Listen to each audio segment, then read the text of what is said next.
Kasus pembunuhan tragis yang menimpa Dea Permatakarisma, 27, menemui titik terang.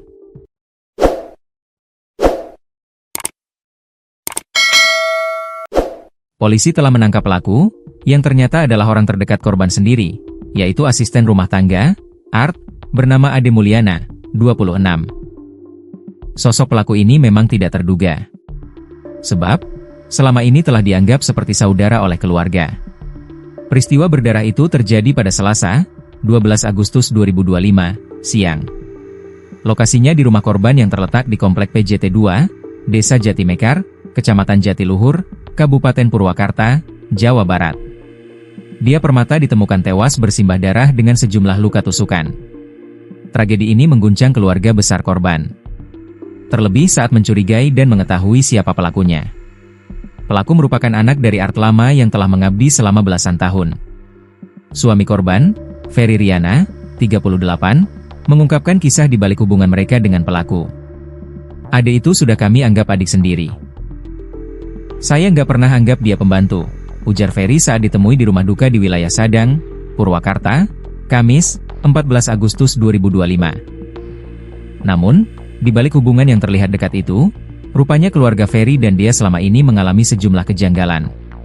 Ferry menceritakan bahwa mereka kerap menerima ancaman misterius, mulai dari cerita tentang orang mencurigakan yang datang ke rumah pada malam hari, hingga teror untuk adu domba Dea dan suami melalui pesan WhatsApp dari nomor tak dikenal.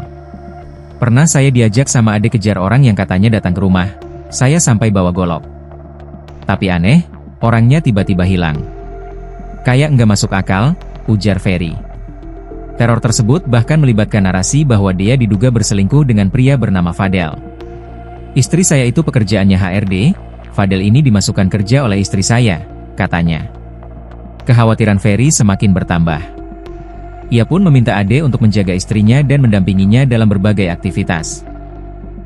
Karena saya kerja, saya percaya ke dia. Saya pikir, siapa lagi yang bisa jaga istri kalau bukan orang yang kita anggap keluarga, ucapnya. Pada Juli 2025, Ferry sempat berkonsultasi dengan pihak kepolisian dari Polsek setempat terkait ancaman-ancaman tersebut.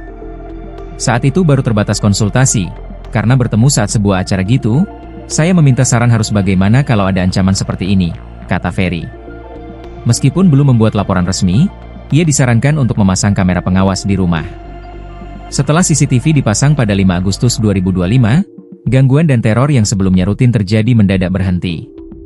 Namun siapa sangka, 1 minggu kemudian tragedi mengerikan justru terjadi.